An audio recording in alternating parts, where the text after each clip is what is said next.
Net ir išmaniuosius laikrodžius jau galima valdyti neliečiant ekrano, o balsu ar tiesiog spraktelint pirštais. O šie įrenginiai kur kas geriau nei bet kada anksčiau perpranta mūsų miego, sporto ar kasdienius įpročius. Todėl dar naudingesni skaičiuojant kalorijas, planuojant dienos darbus ir rūpinantis sveikata. Maža to, jei nutiks nelaimė, įrenginiai be jūsų įsikišimo pakvies pagalbą, perspės draugus ir šeimos narius. O kai dirbtinis intelektas toks išmanus, nebereikia nei asmeninio trenerio, nei dietologo, tik valios ir užsispyrimo.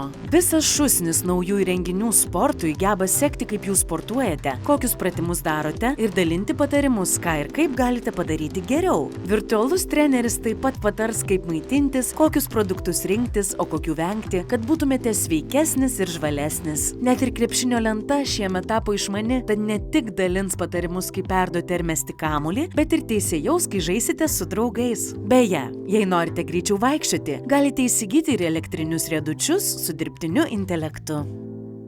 Metų sveikatingumo prekė ir elektrinė judėjimo priemonė. Pėdų masažuoklis Naipo. Dantų šepetėlis Philips.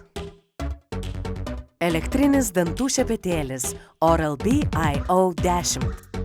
Metų sveikatingumo ar elektroninio judėjimo prekė yra. Nugalėtojų tapo elektrinis dantų šepetėlis Oral-B IO10. IO-Sense išmanusis kroviklis realiu laiku informuoja apie spaudimą, valymo laiką ir išvalytas sritis. 3D dantų sekimo funkcija su dirbtiniu intelektu stebi, kaip valote priekinius, viršutinius ir galinius dantų paviršius. Džiugu, kad net ir elementarioje higienoje turite išmaniąją techniką.